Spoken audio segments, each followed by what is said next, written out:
Hey, what are you doing? A sequel. I don't understand. Yeah, me neither. We pretty much nailed it the first time. Hello, Internet. Welcome to... Hey, boys. Wanna play some volleyball? Gross. Does all interdimensional TV have to rely on juvenile violence? Well, Summer, maybe people that create things aren't concerned with your delicate sensibilities.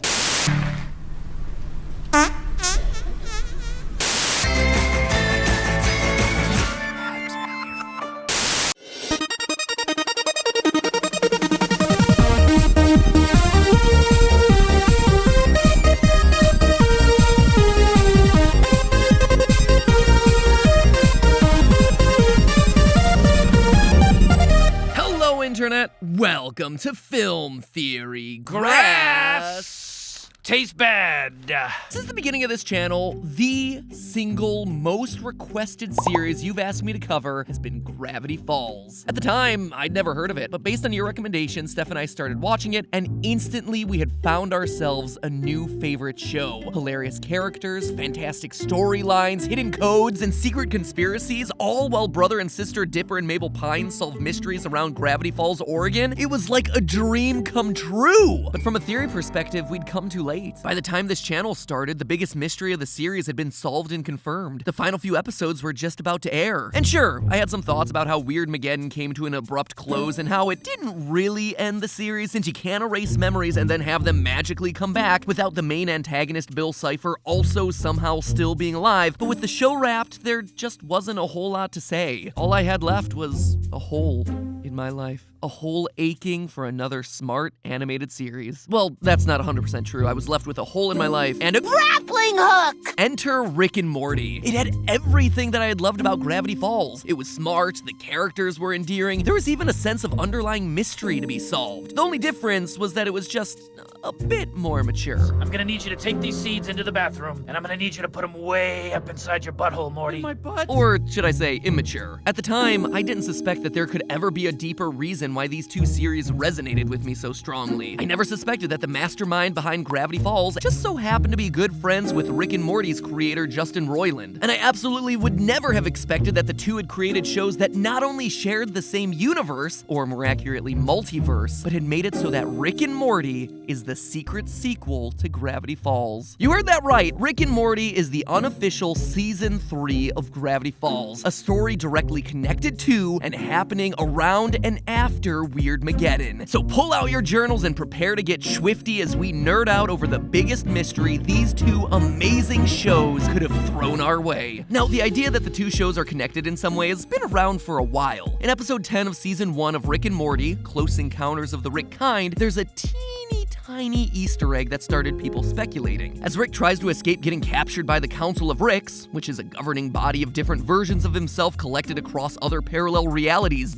he creates numerous portals to throw off his pursuers, each leading to a different universe. And you could watch this episode 100 times and still miss the Gravity Falls connection. Through one of those portals flies a pen, a notebook, and a coffee cup with a question mark on it. The question mark is immediately a dead giveaway that this is connected to Gravity Falls in some way, considering it's the logo for that show's main setting, the Mystery Shack. But we can do it one better. We can trace to the exact moment that these items fly through the portal in the first place. In the Gravity Falls episode Society of the Blind Eye, we see Mabel and Dipper's great uncle Stan working to rebuild a trans-dimensional portal in his secret basement laboratory. When he fires it up, the suction of the portal causes him to lose 3 items: a pen, a notebook, and you guessed it, a coffee cup with the signature question mark on it. The exact 3 items that we see fly through Rick's portal. So very early in Rick and Morty Night's run, you have yourselves proof positive that these two shows share a universe. Or should I say one of an infinite number of possible universes? Screw the mumbo jumbo, let's just say it plain and simple. They're connected, and very intentionally so. But here's the thing, this is where most websites quote unquote proving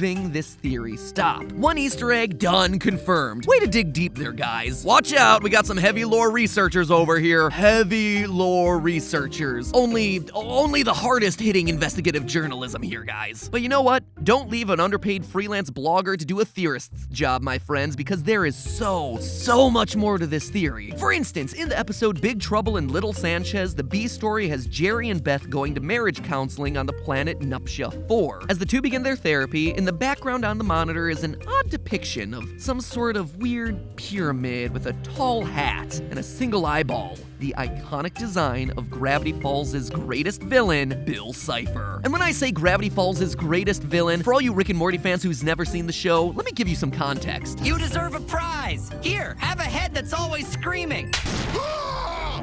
This guy is so powerful and so evil, he burned his entire original dimension, killing off everyone in it, including his family, friends, and parents. So for the good people of Nuptia 4 to be analyzing Bill Cipher in some way, it's both fascinating and potentially troubling for the entire Rick and Morty universe. To have a threat like that lurking around in the background, it could spell disaster for everyone that we know and love in this world. Multi-worlds. Multiverse. It's just assume that it's always a multiverse. But to truly see how these connections flesh out, you've got to be really hardcore. You've got to be ready for some deep lore, off-platform code breaking. You've got to, dramatic pause, read a book. In the Gravity Falls book, the canon copy of the show's Journal Number 3, which is the most important item from that series, which they've published in full and released, the connection between these two franchises is not only unavoidable, but also starts to have implications for both shows' stories, explaining why all of this is so much more than just a series of fun Easter eggs. So Journal Number 3 documents Stanford Pines' research into the odd things happening around Gravity Falls, Oregon, but it also tells of his time spent exploring other dimensions and the creatures he uncovers during his journeys. And yet, the text that you see on every page is only half the story. This book is a puzzle solver's dream, because on practically every single page of the journal is a coded message. And the codes vary throughout the book. Caesar ciphers, where you substitute the original letter for the third letter that came before it. Atbash ciphers, where you decode the text by reversing the letters. Vigneri ciphers, where each letter shift depends on some hidden keyword. And there's more. There is so much more in this thing. And what you'll find is that certain codes are related to certain characters leaving notes throughout the journal. For instance, Ford, the author of the journal, has a specific symbol code. Every time you decipher one of these pages, you can know that it's him talking. And wouldn't you know it, but Bill Cipher, old Pyramid Head over here, also has his own set of codes in the book, specifically substituting symbols for letters. Most of the time, he's threatening the characters. For instance, on the page about Ford himself, Bill's message translates to birthday June 15th,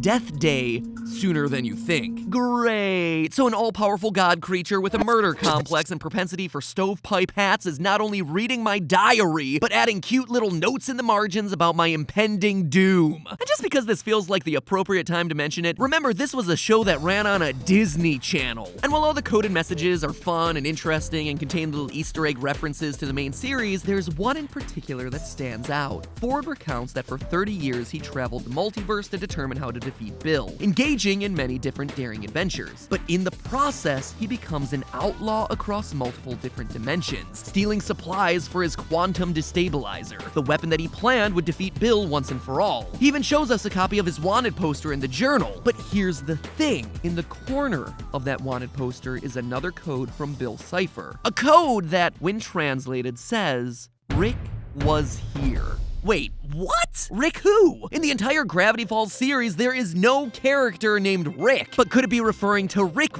Rick Sanchez Rick and Morty Rick, lovable genius drunk Rick, the ultimate Szechuan sauce fan Rick? But for that to be the case, that would mean that Bill Cipher somehow knew about Rick, that there's some connection with the journal and Stanford and Rick Sanchez and Rick and Morty and this unified theory of odd. So spurred on by this one random phrase, I kept digging through the book. And what I found was shocking. While recounting his adventures, Ford mentions that he, quote, traveled with bandits, learned to speak 13 different languages, even got caught in a fistfight with a talking couch, end quote. And that caught my attention. Because in Rick and Morty, we've seen that dimension. Again, in the episode Closer Encounters of the Rick Kind, we see the furniture dimension. A world like our own, but where the couches and chairs are alive and people are the things that are used to be sat upon. So if Ford got into a fight with a talking couch somewhere in the multiverse, it probably would have been here. But the references keep going. Earlier in journal number 3, there's 2 pages filled with creature silhouettes, as Ford draws out the strange things he's encountered and can't explain. And while most of them show up in episodes of Gravity Falls, there's also a handful that are directly from the adventures of Rick. Hidden among those silhouettes is a Zygerian, the con artist aliens from M. Night Shyamalians. There's also the giant silhouette of Cthulhu, and not just any Cthulhu, but one that looks oddly similar to the one appearing in the opening sequence of every episode of Rick and Morty. And let's not forget, there's also a Plumbus. Just a regular old Plumbus, complete with proper flea brubbing. I mean, everyone has a Plumbus in their home, so it shouldn't be that much of a surprise. But it's here! All here in Ford's book, showing us that he's come across all of these things from Rick and Morty. But what does this all mean? Well, remember how Ford said that he ran with a team of bandits, and how his wanted poster said Rick was here?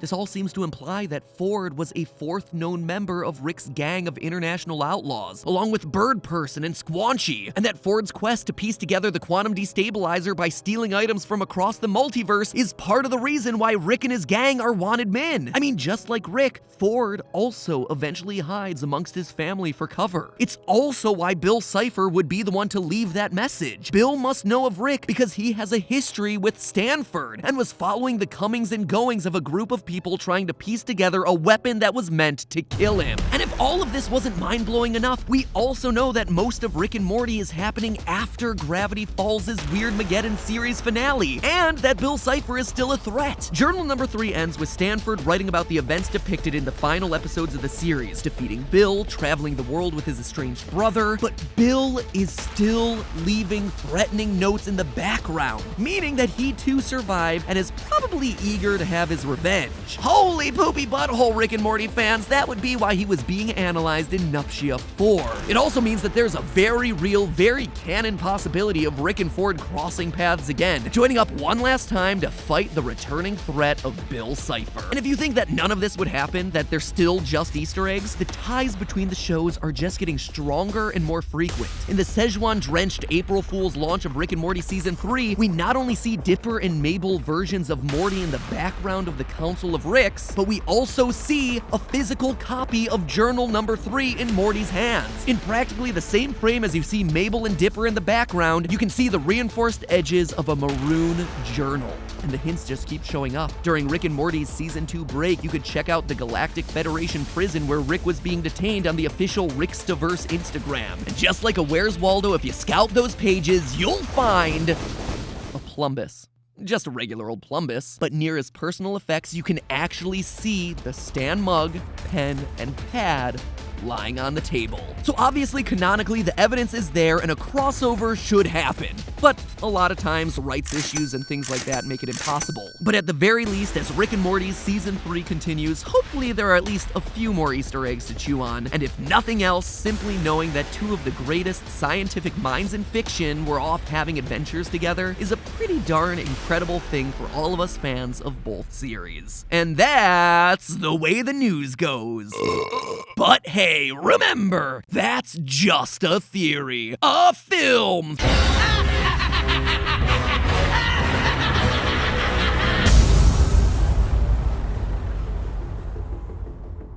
And now it's connected to The Simpsons, which is also confirmed to be connected to Futurama through that Slurm reference in their joint intro, so much connection.